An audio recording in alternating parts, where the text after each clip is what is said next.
Hey guys, this is Vanessa Dyer, and I'm the Charlotte, North Carolina-based lifestyle blogger behind thecheekybean.com. With several successful years as a business owner, a first-time mom, and a deep passion for health and wellness, I'm here to share my honest, unfiltered advice on all things motherhood, relationships, travel, and more. So grab a coffee and join the conversation. This is the Cheeky Bean Podcast.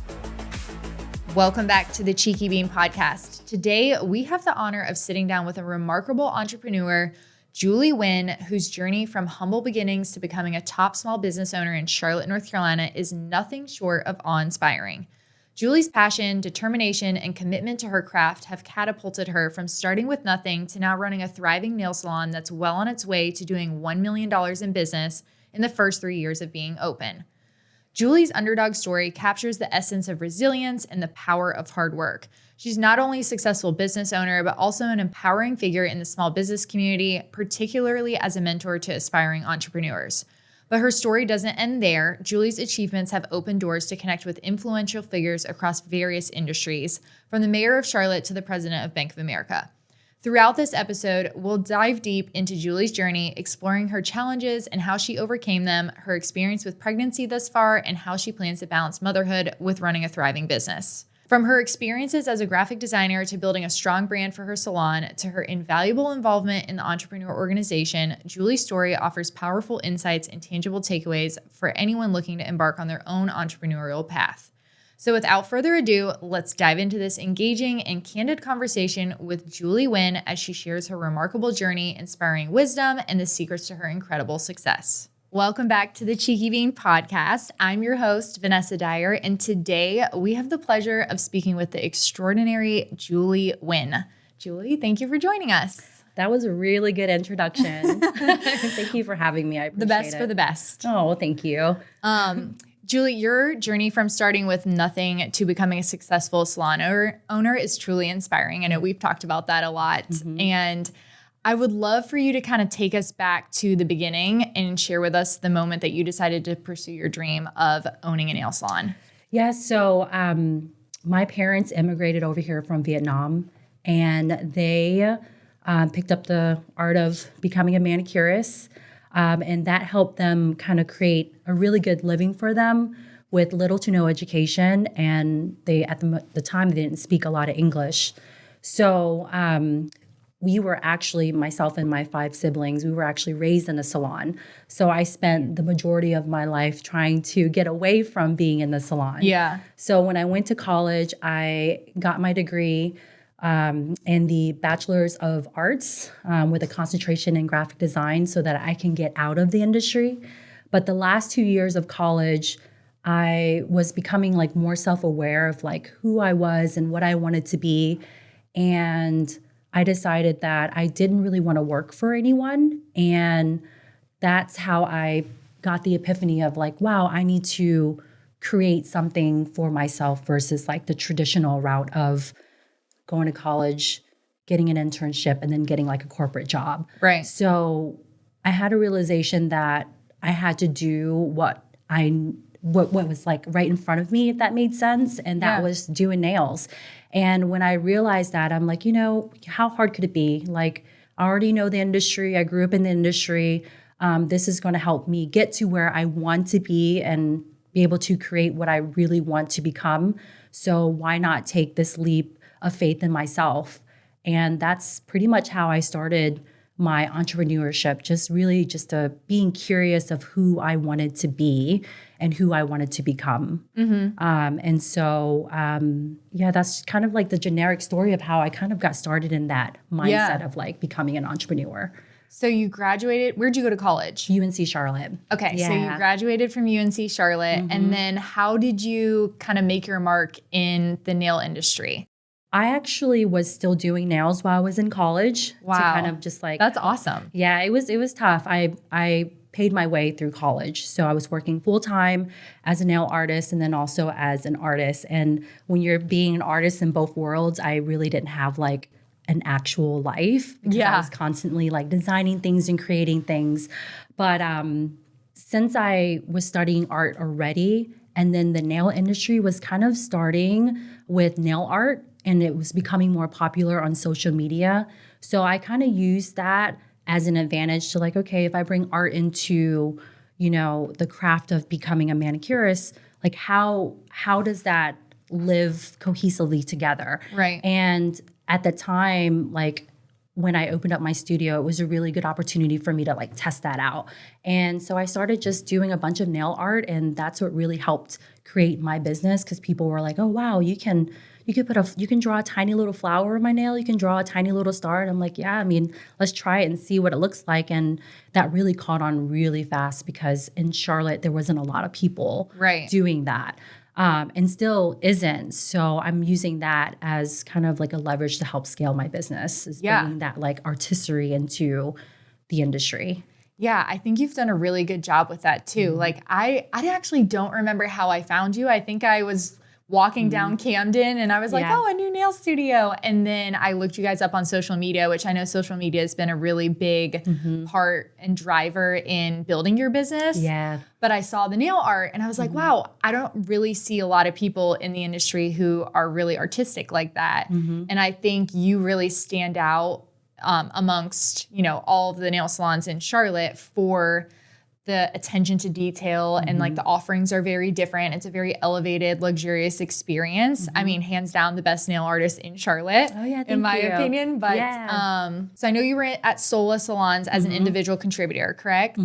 Yeah, a private one-on-one studio. Okay. So how did you get into Sola from kind of doing nails individually straight out of school? Yeah, so after I graduated college, right, I'm like, my ego was like up to here, because I'm like, oh yeah, I'm going to be an entrepreneur. I'm going to have so much business. This is going to be great. I'm going to freelance and people are going to come to me. And that was not true at all.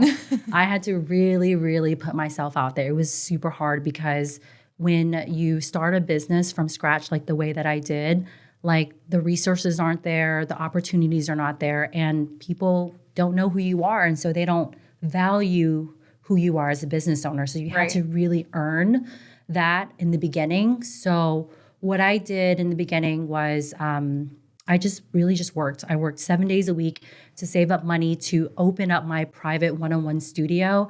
And then during that time, I had a goal of getting a brick and mortar salon as well, because I think it was only like 100 square foot, the room. The room was really small. Tiny. It was very, very small. Yeah. So I was like, I'm not going to stay here for my entire career. So I worked 7 days a week as well, up until 2020 was when I had the opportunity to open my brick and mortar salon. And just during that time, I put my head down and just was just like, okay, I have to hustle. And I know that hustle mentality is really bad, but to me, it was valuable. It really helped me understand who I was as an entrepreneur. It gave myself a chance to grow and learn the things that I needed to learn to get to where I'm at today. Yeah. Well, and I think we get along so well just because, and I'm so inspired by you because I really relate to that hustle mentality. Like most people who know my story, I worked in corporate America. I worked on this passion project of mine, which is now the Cheeky Bean, before I went to work. After I got home from work, I was up late at night, sleeping 4 or 5 hours a night to kind of like build the dream. But I think that's what all entrepreneurs who are successful have in common is everybody I've talked to has said they had that hustle mentality and it is a grind. And you are working 7 days a week. Like Saturdays and Sundays, I was out shooting 8 different outfits so that I had content to batch and post on Instagram. And you are a one-man show for like the longest time. So you're wearing all these different hats, regardless of what industry you're in. So I know for you, you were probably doing nails, doing the accounting, doing the social media, getting the content, posting the content. And I feel like that's kind of what it takes to build a business to be what it is today. Yeah, you have to be really versatile and adaptable. Yeah. And that's okay. Like a lot of people are like, well, I don't like doing the bookkeeping or I don't like marketing, but you know what? Just take your emotions out of it. Yeah. And just do it. That's the part of creative living. That's the part of like inspiration and like the things that inspire you on a day-to-day basis. Like just do those little things and it really does add up and create so much value. Right. Not only like personally, but also professionally. Right. Is what I believe in. Well, and then you get to a point where you don't have to do all the things anymore. You don't have to wear all the hats anymore because then you've built it to a point where you can outsource that stuff. And you know, portion off the things that you don't enjoy or are not good at. Cause I'm also a firm believer in like, you can't be good at everything. You know, you have your one thing that you're really good at and you hone in on that and, you know, make that craft your expertise, and then let other people do the things that you're not good at or that you don't enjoy, so that your time and energy is spent on producing the best possible thing. Yeah.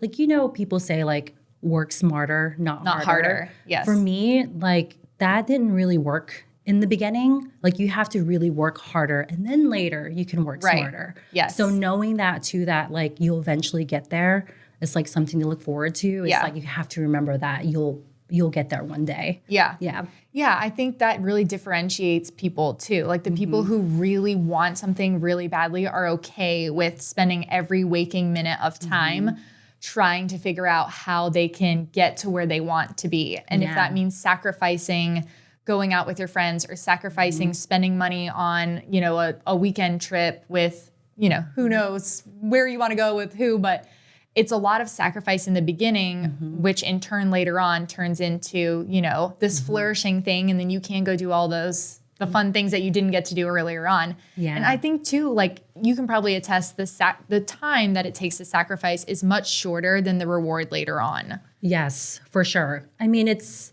when you look back at the time, like I spent like majority of my 20s just like really working and being a full-time adult. Yeah. And at the time I thought it wasn't fun, but it has allowed me, like I'm in my 30s now, my early 30s, and like I'm so much more confident in what I'm doing, and I'm not as like stressed out. Like the stress is different when you're in your 30s than like when you're in your 20s. And if you can lay that foundation in the beginning, it's just invaluable. Yeah, I totally agree. Were there moments where you felt discouraged or a time where maybe you doubted yourself throughout that process? Yeah, I think for me, it was more like self-awareness because, so a little kind of background on how I grew up. I just grew up with little to nothing, not a lot of resource, first generation American. So your mindset is very stressed. And so when I was in my late 20s, I realized like, okay, I'm not happy. This is not who I want to be. Like, how can I better myself? And that's how I developed a very healthy obsession with like self-help and like reading books and listening to YouTube videos and finding mentors and things like that to kind of help restructure my brain so that I can create the life that I want to create. Yeah. And in the beginning, it was incredibly difficult because you're just like trying to like lie to yourself that you can do it. You're like, yeah, you got this. You're smart enough. And you're like, I know nothing about this. But lying to yourself is actually a really beautiful thing because you're actually restructuring your brain into believing that you are valuable and that you can do it. Yeah. And so in the beginning, that was something that I really struggled with, was just like self-awareness and understanding that I can do it. And then once I got better, it's kind of like exercising. You know, you just keep doing it over and over again, reading more things, educating yourself. You actually really do become a better person, and you can change the way that you think in just those simple things. Oh, for sure. Yeah. And there's been so much research out there around like manifestation and, you know, harboring positive thoughts and really being like, this is what I want. I can make it happen. I can be that person. I'm manifesting this to happen in the future. And for a lot of people, when you kind of shift that mentality from I can't to I can, it actually is a beautiful thing, but it's hard to do. It's very hard to do. Yeah. And I still have to correct myself. I'm like, I think I can scale my business. And I'm like, no, I can scale my business if I really wanted to. Yeah. So just changing the narrative was like a really big, like key thing to just development, personal development and professional development. Right. Well, I know you mentioned that you've had some mentors along the way. So throughout your journey, were there any unexpected mentors that kind of helped you get to where you are now with the brick and mortar? Yeah. So when I was like on that self-help journey, one of the things that a lot of like authors or just people on YouTube suggest is that you go and find a mentor. And I'm very fortunate that I had a lot of mentors on certain phases of like my self-growth. And each person helped me kind of realize what I needed to do in order to attract like another person to help me get to where I'm at. So it was a lot of just adapting as I was growing. So you're asking me the mentors in my life, how did it help me get to where I'm at? So I'm very fortunate. Like in my industry, I get to meet a ton of people, like all kinds of people, right? And so I open myself to thinking like, okay, well, the person's right in front of me. They have to be someone of importance. Like we're having this conversation for a reason. Like what are some of the things that I can learn from you, or what are some of the things that you can learn from me? And I kind of use that as to my advantage to help me get to where I'm at, because it doesn't matter if you don't agree with me on politics or religion or whatever it is. There has to be something that if I'm having this conversation, it's going to lead me into something else. Yeah. I think I'm making sense with that. But that's kind of how I use a lot of my mentorship is like, you know, how can, in this moment, is there something that you can teach me that I'm not seeing?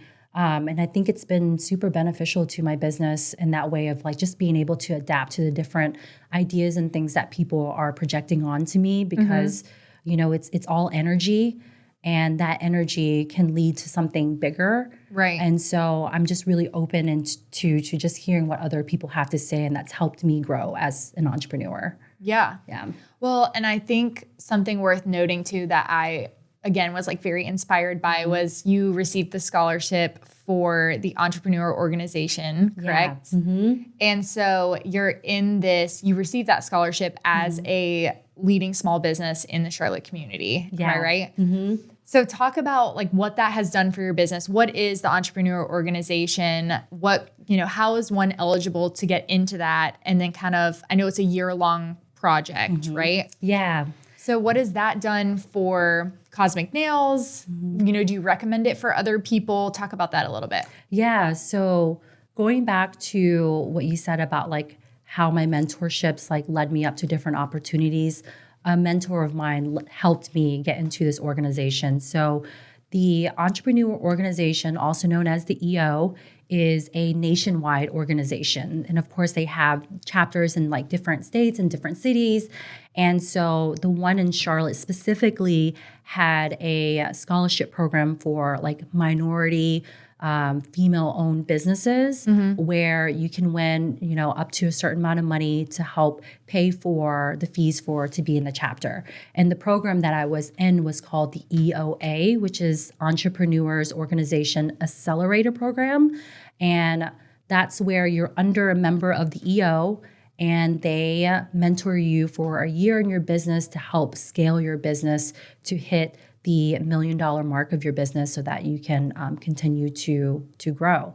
And $1 million is like super arbitrary, right? Like that wasn't like their main goal. They just wanted to help you think bigger and be a better business owner. Right. So I just finished that up. That was about a year long. And in the beginning, it was very challenging because, you know, you're entering this group of like really high level, energetic entrepreneurs. I've just never seen a group of people who were just so excited to do or like wake up and do what they love every single day. Yeah. And they really kind of threw you in there, like with all these like high level people in town. I've been able to meet the mayor, you know, the president of Bank of America, all these people that I would never have access to if I wasn't a part of this organization. Sure. So when I first joined, it was just, I was so shy. Yeah. I was going to say, were you intimidated? I was very intimidated. Yeah, because actually, like the people in the EO, they look nothing like me. You know, they weren't in the same industry. I was literally the only person in the beauty industry.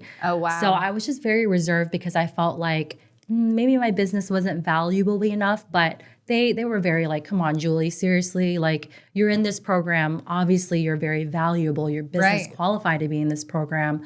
So what are you so nervous about? So, and I think after a year looking back, because it's now finished, I was just really insecure about like the financial health of my business because I kept focusing on that $1 million mark, right? I'm like, I got to make it to that million. But I didn't realize like the actual emotional lessons that I would learn, Right. which is like to really just know who I am and also know that like I am worth it and that I can carry myself in a room of other successful people and that I am also one of them. So I spent the year really learning how to tap into that version of myself. Yeah. Yeah. Very cool. I know we were talking once when I came in and you were talking about the conference that you had gone down to in Tampa and you were rubbing elbows with the mayor and these high level people at Bank of America. And so I totally get that at times you probably felt a little bit like imposter syndrome, which I think is a real thing with entrepreneurs too.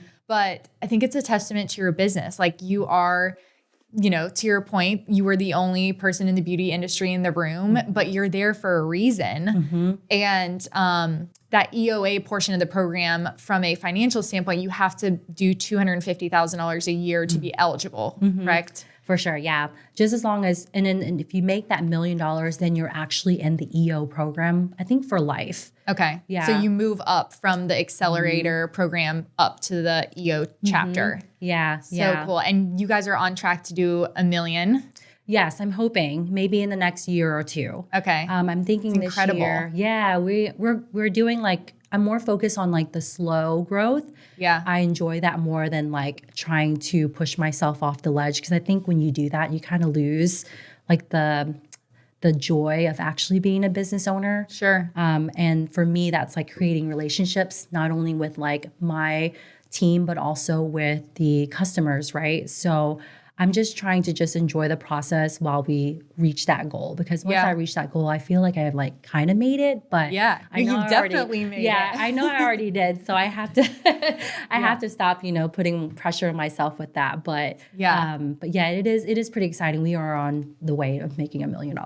That's incredible. Yeah. I'm rooting for you. Yeah. I'm waiting for it to happen. Yeah. I think too, the one thing you guys are really good at that I think also applies to all businesses is relationship building. I think you really stand out in terms of that because you do remember everything. Like I come in, I get my nails done and, I'm there every 2.5 weeks or something like that. And I'm telling you about just tiny little details in my life that really don't matter that much. They may matter to me, but I'm probably your 10th person of the day. And 2.5 weeks later, you'll ask me about it. And that's so impressive because I feel like there's not a lot of companies that do that. And they really take the relationship building aspect of your clientele and owning a business and keeping people happy as a priority. And you guys have really made that, I think, a key point to something that's important to you. And that's very obvious. Yeah, thank you. I try to make it obvious.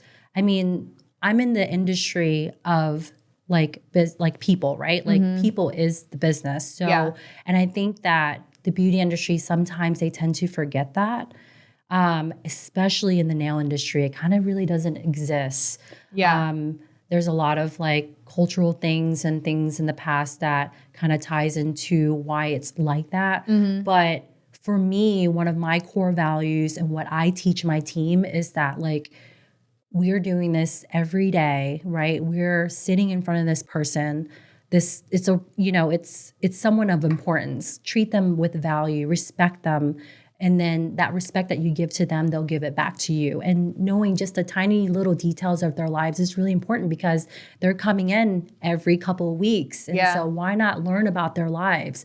So I've been able to, I've met people who started dating someone and getting married and having kids. And to me, that's the best part of being a business owner, especially a nail salon owner, because it's about creating those relationships for me, just as an individual and then also as a business owner. It's just one of my core values. Yeah. Well, and I think you retain a customer base that way too, because it does make you stand out. And at that point, you've built a personal relationship.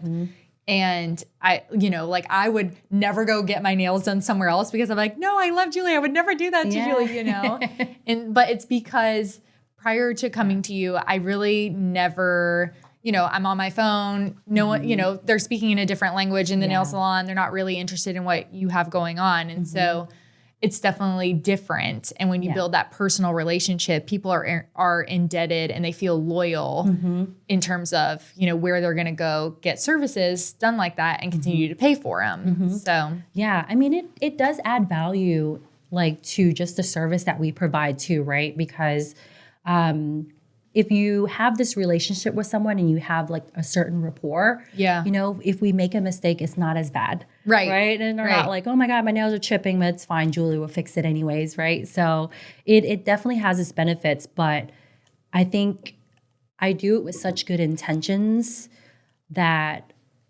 it just comes so naturally. I don't think it's not like, I'm not trying to like trick people into thinking that I care for them. I actually genuinely do care for people. And I think that's always been a part of who I am. So I just try to carry it into my business as well. Yeah. Well, would you say that that's probably the most pivotal point of your success and that differentiates you from other brands in the area? Yeah, I can say that confidently. Yeah, I think so. I think because I just know who I am so intentionally now that I'm a little bit older. And if I'm going to wake up every day and I have another opportunity to go create whatever it is that I want to create, I'm going to do it with a lot of intention. And it leads with just like being a good person and just enjoying like the little things in life. And I think that all ties in and to just the everyday choice that I try to make for myself. Yeah. I'm trying to like say it with like minimum words without going crazy. It makes perfect sense. Okay, good. What would you give advice-wise to somebody who's looking to kind of break into an industry, whether it's in the beauty industry or a different industry, and they're kind of struggling to stand out? What would be your biggest piece of advice? My biggest piece of advice would be to really just bring your ego down a little bit and just really put your head down and just start putting in the work and make those mistakes in the beginning. I'm still making mistakes. I still don't know what I want to do.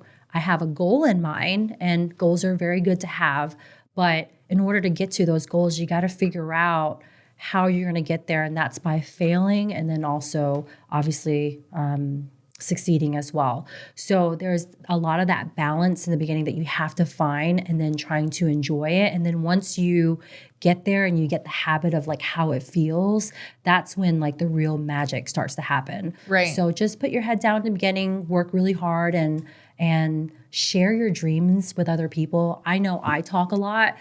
So I, in the beginning and still to this day, tell people like what my next steps are going to be. And I've been taught that you're not supposed to do that because they say that, don't share your dreams with other people if they don't want to, sometimes they don't support you or whatever it is, but you'll know who to share it with. And you know what conversations to have when you need to, because that's where you're going to find your answers and that's how you're going to navigate your next choices when you need to make it. Definitely. I think that also goes back to kind of just manifesting. If you are talking to the right people and there are people that can either help you get to the next step or are just your biggest cheerleader, those are the people that you want to share that type of information with anyway, and you would share the wins and the losses with those people. Yeah. It's a humbling thing for sure because you're like, you're at your highs sometimes and you're at your lows all over again. Yeah. And I think people forget you have to get used to it because you're constantly going to be in that high and the low.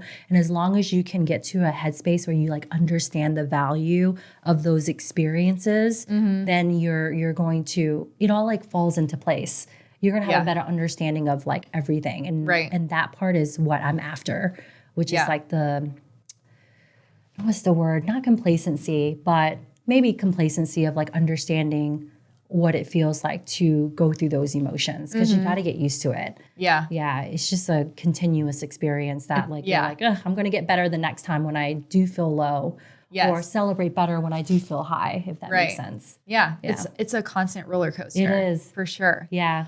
Well, speaking of emotions, you are pregnant. I am. Congratulations. Thank you. I'm so excited for you. We are excited. Yeah. So I want to just kind of shift gears a little bit more towards like pregnancy and the motherhood focus while running a business. And I know many women struggle with the fear of not being able to do it all when they become mothers, especially while they also run a full-time business. Yeah. How do you plan to address any fears or concerns that you may have about balancing your role as a mom and a business owner?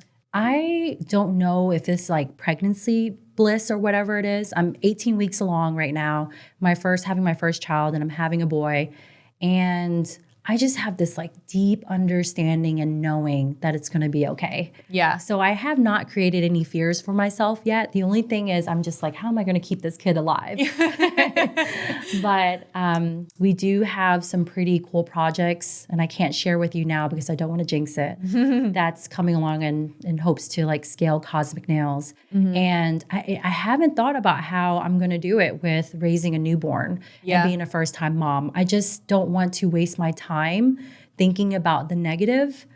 Because, you know, as humans, we're so used to like thinking of the negative first. Right. And it is going to be a natural thing to do, is to like be in that mindset.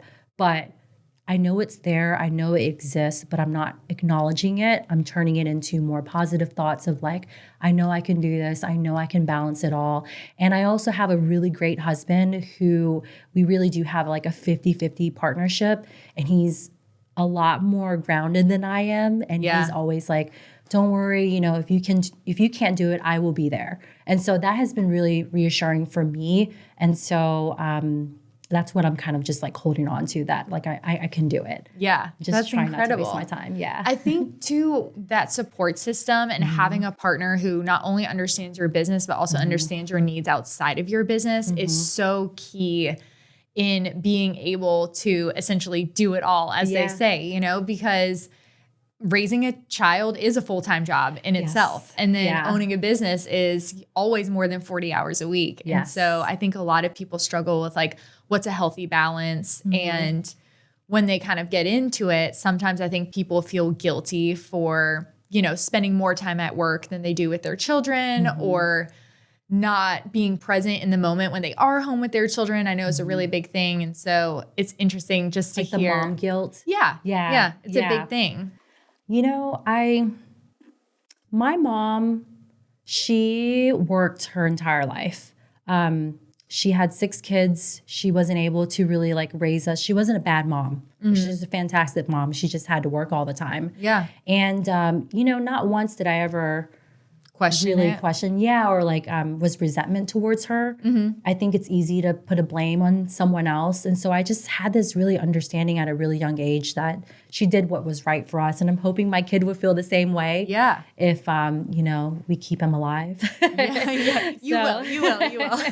So it comes instinctually once you have the child. And that was a concern of mine too. I was like, holy cow, we have no idea. I was like, we are in over our heads on raising this baby. But then it's weird. Like they're born and you just somehow know what they need when they need it. And it just comes from within. And it's like, all of a sudden God equipped you with all these skills that you had no clue you had. And you just do it. You just get through it. And that's what I really truly feel already. Like I already have that understanding and I'm just like, okay, I'll be fine. Yeah. You've had a really easy pregnancy so far, right?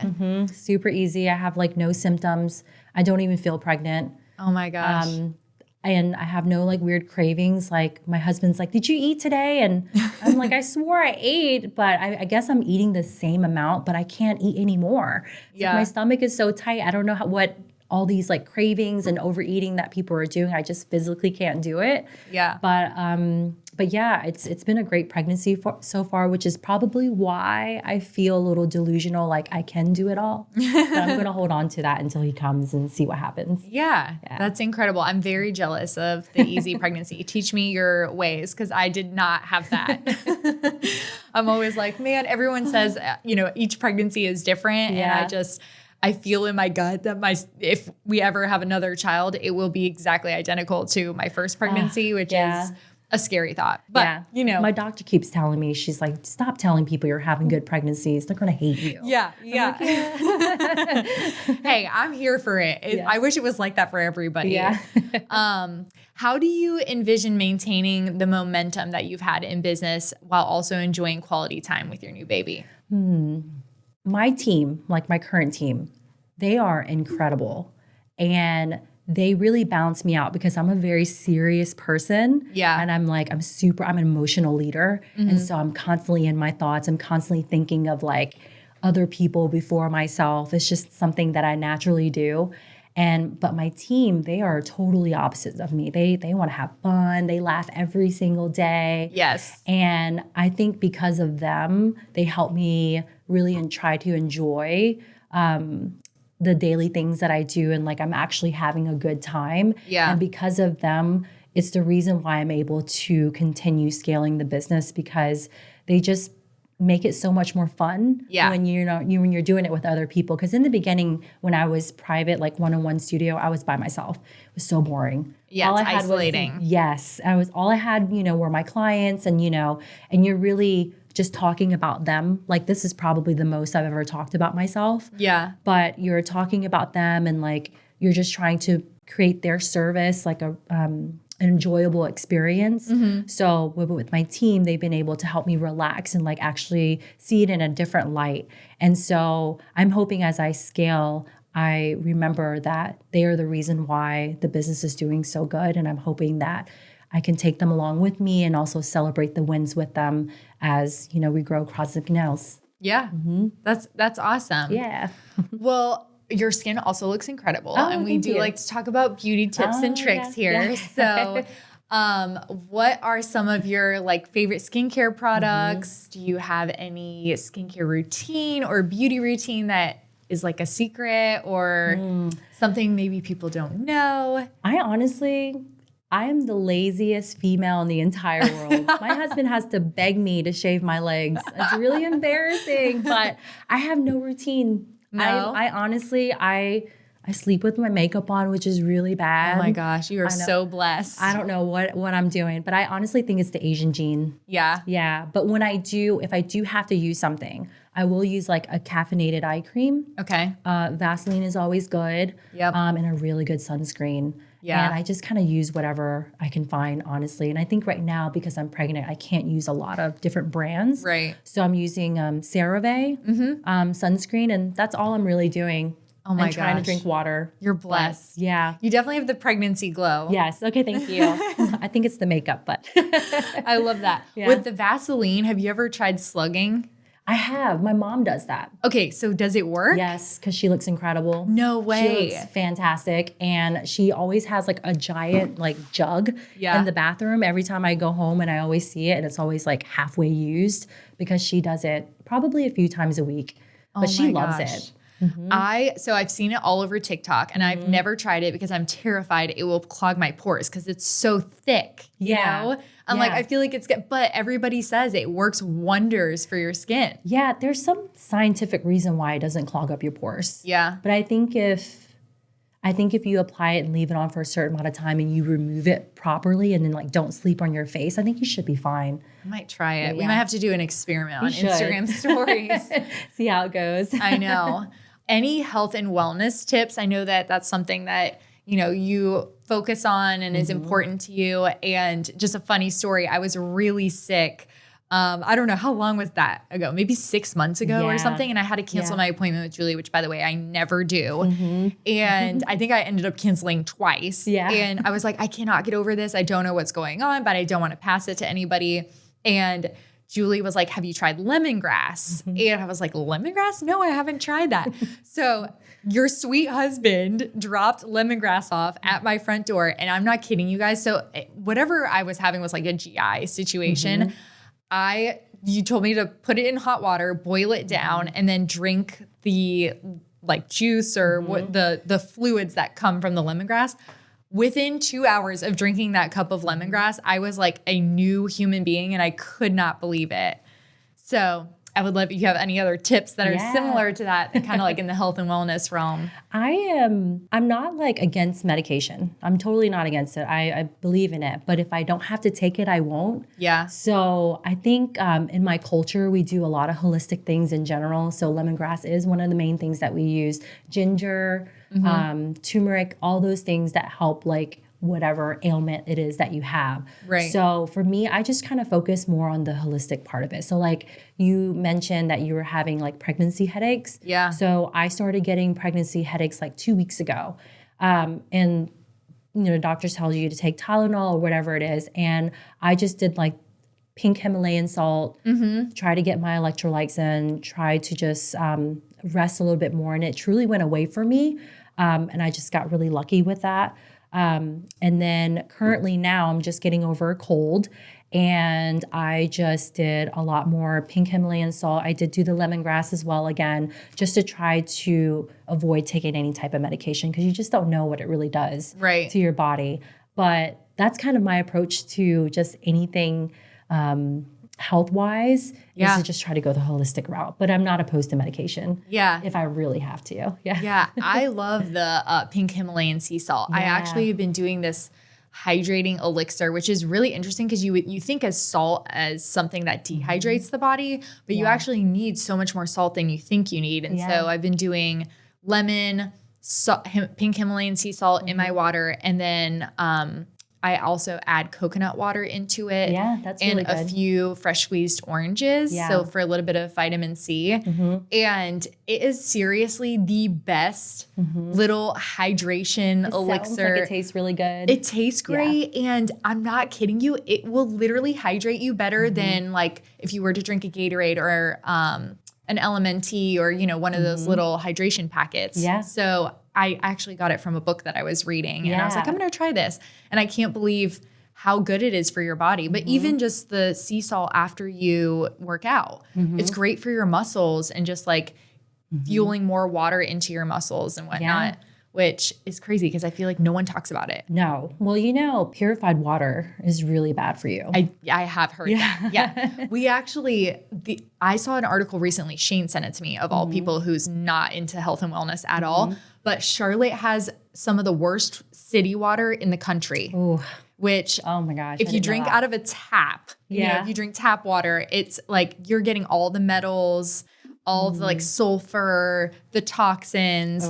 So we put this like system on our tap water so that we don't have to worry about it anymore, and it filters it out. But but you're saying it's bad because it pulls all those minerals and salt out of it, correct? Well, so purified water. So when you think of water, right? Like water has minerals in it. Right. And purified water has no minerals in it. So when you're drinking it, it actually strips the minerals of your body, and you're actually just urinating all out because water is attracted to minerals. Yeah. So that's why purified water is so bad. But in order to add more minerals back into it, you can do pink Himalayan salt, or you can do Celtic salt. Okay. I just learned about that. I think it has more magnesium, which is something that we're like all lacking. Yeah.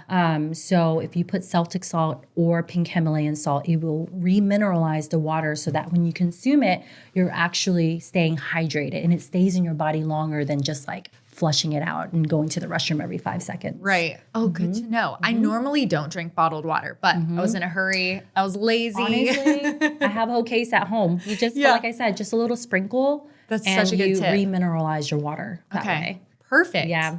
So sea salt in your bottled water, you're good to go. Yep. Love there it. Is.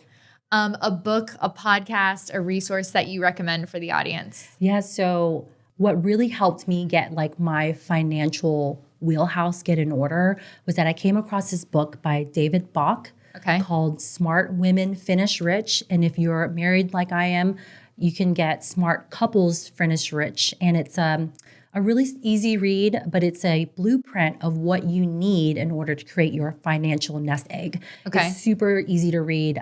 David Bach, he releases a new edition like every couple of years based off of like the laws as they change. So definitely get the latest version so that you can read the right version of what you can do in order to set your financial goals up. And then for a podcast, my favorite is Marie Forleo. I've mentioned this to you before, but she's incredible. She is an entrepreneur. And what I like about her podcast is like she shares numbers and actual real emotional experience. Oh, I love that. When it comes to like being an entrepreneur. And I want to say she's a mother. Yeah, I think she's a mother as well. Okay. So all those things, like she's just a great person to listen to. And she also has a book. Her book is called, I can't remember what it's called, but she's a multi-passionate creator, which I dubbed that from her as well. And she's just someone that I really resonate with. And I think that people should know more of because she's so good at what she does. Yeah. I love that. Yeah. I remember you mentioning that to me before, and I still haven't listened to her podcast, but I love educational things like that with like foundational, tangible numbers and experiences that you can relate to. I think if you listen to her one time, you're going to love her. I'm going to do it this week. It's on my to-do list. Done. Where can everybody find you? So you can find me on Instagram. We actually had to restart our Instagram because it was hacked. That's another story to tell. It was so sad. It was really, really sad. It was a whole debacle. But you can follow us on Instagram at cosmic.nails.official. Perfect. Well, Julie, thank you. This was so great. I hope everybody loved the episode, and we'll see you next week. Thank you, Vanessa.